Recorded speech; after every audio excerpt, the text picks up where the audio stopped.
Make a covering for a tub. An ice cream tub makes a nice holder for projects, treasures, or for use as a wastebasket. This tub cover is strong enough to stand alone for most uses. The bottom and top of the tub are not the same size.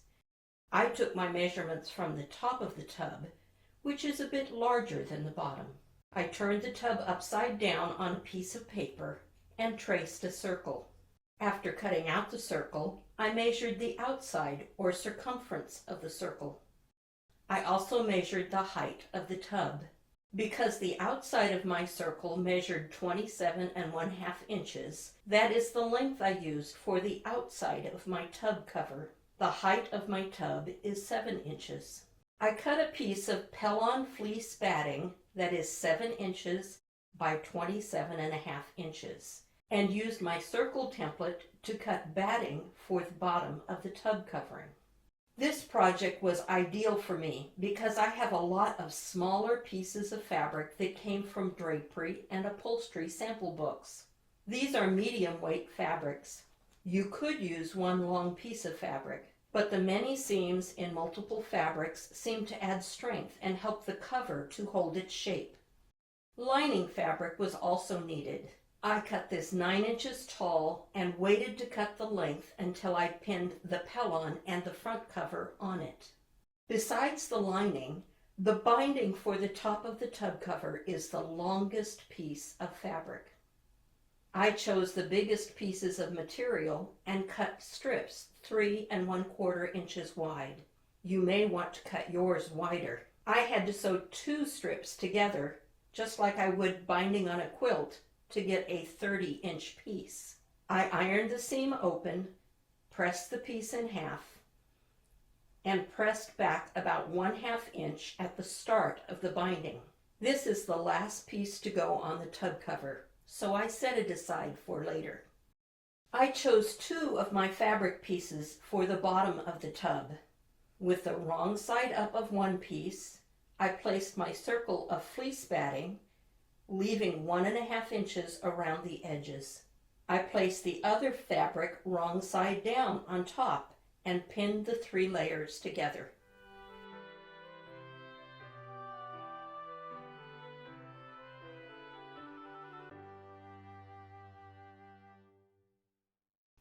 I like the spiral design on the bottom. To do that, I first stitched around the batting.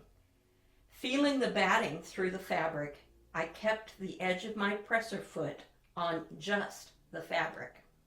That means that there won't be batting all the way to the edge of your circle.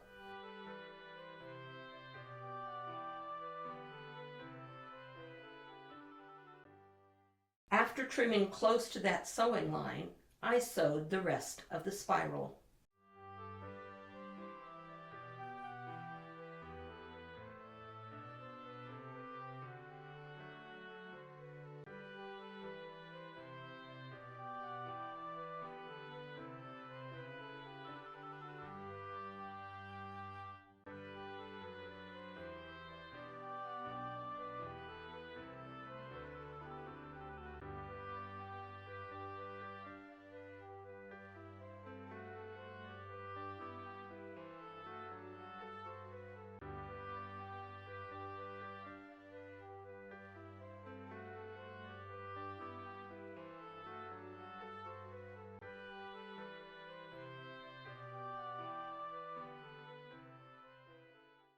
With the binding and the bottom ready, it was time to put together the edges of the cover. I cut most of my pieces 8 inches tall by 3 inches wide.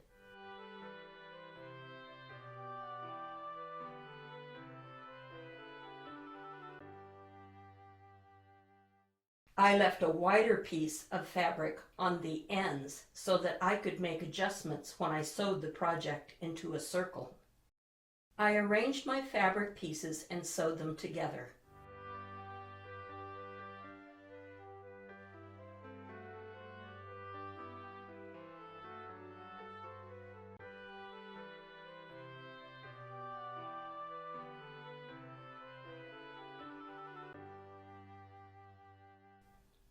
I found that finger pressing them before ironing them helped the seams stay straighter.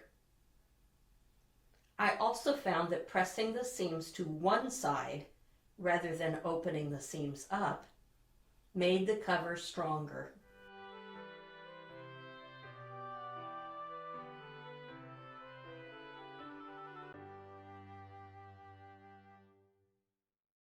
After sewing some together, I checked for how many pieces I would actually need. It was time to put the outside of the cover together. Like the bottom circle, this was a 3-layer sandwich. The lining went down first, wrong side up. I laid the fleece batting on top and then pinned the outside of the cover on that. The top edge of the cover was pinned at the top edge of the batting. The bottom edge of the cover had no batting between it and the lining because I had cut the pieces 8 inches tall and the batting 7 inches tall. I did this on purpose so that the seam between the bottom circle and the cover sides would not be too thick to sew. The lining on one side of the cover will simply be caught in the seam when it is sewed into a circle. The other side of the lining needs a bit of extra fabric so that it can be folded over the seam and top stitched into place. I top stitched the cover sandwich. I started at the bottom edge and sewed next to each seam, taking the pins out as I went. Then I went back and started at the top edge and sewed next to each seam. This process helped me avoid a lot of pin pricks. I trimmed to get the final side piece. The first cut was along the top edge, the one with batting in it.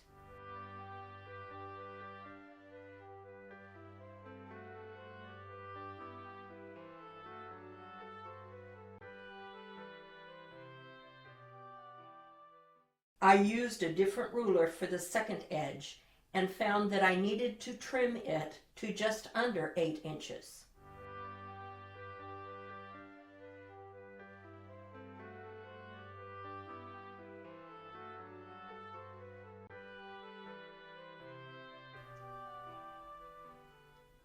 At the ironing board, I prepared the seam to sew the cover into a circle. I put right sides together. On the top side with the batting, I matched the batting up, securing it, the fabrics, and the shorter side of the lining. I did the same on the bottom side where there is no batting, matching the batting up, matching the sides up, but leaving the bigger piece of lining free. I did my best to make sure that this seam would be straight. A few pins in the middle help hold everything in place. Using my zipper foot, I sewed about 1/8 of an inch away from the edge of the batting all the way down the fabric. After trimming the seams, I tugged open the seam as I ironed. Then I pressed and pinned the remaining lining edge over the seam so that it would get caught when I top stitched.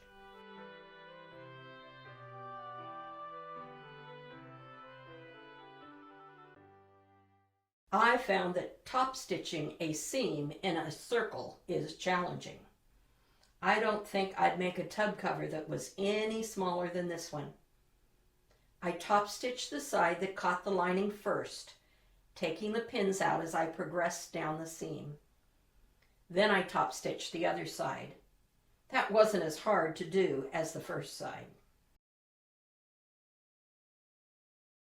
With the outside together, it was time to add the bottom circle.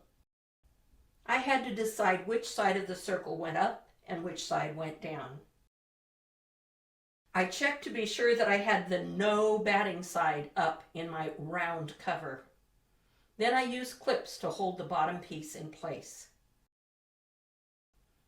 My bottom circle is always a bit larger than the sides, So I adjust by moving the edges of the circle a bit above the edges of the sides. This looked wrong, but because I was doing a French seam, it was the right way to pin it. I used my zipper foot to sew this seam. My zipper foot has a hole for the needle in the middle of the foot.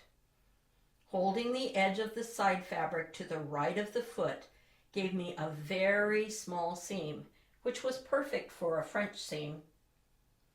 I sewed this seam with the circle on the bottom to ease in some of the extra fabric. Readjusting the top fabric made it a smoother seam.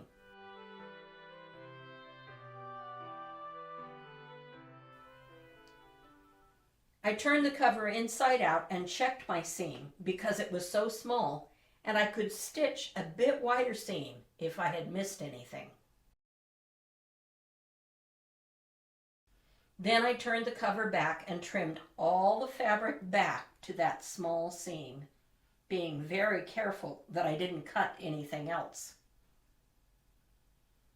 For the last seam on the bottom, I turned the cover inside out and wiggled the bottom seam with my fingers and clipped it in place.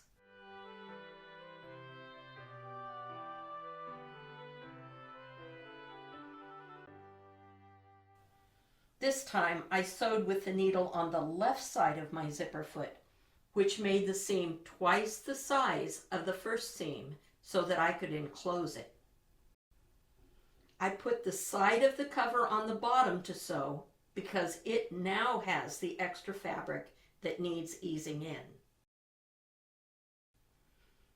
I found that readjusting the bottom fabric as I sewed made a smoother seam. I did another check to be sure that all the threads could be trimmed and that I didn't need to make the bottom seam any wider. Now all I had left to do was the top binding.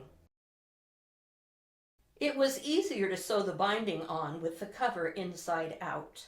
I secured the beginning of the binding in place, choosing an area that had the least amount of fabric layers because the beginning and end of the binding would be pretty thick. I used my zipper foot to sew the binding in place.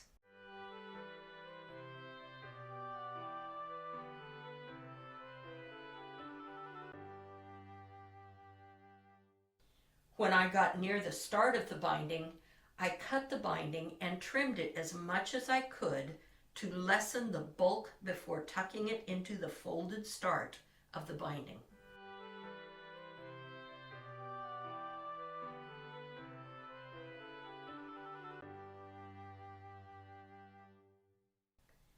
Before turning the binding over the edge, I trimmed the areas around the start of the binding and around the seam that I had needed to make in the binding.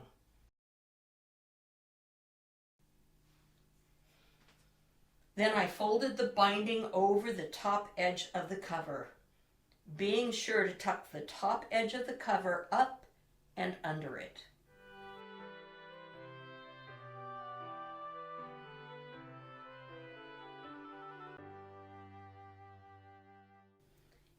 After clipping it in place, I used my zipper foot to stitch in the ditch to secure it.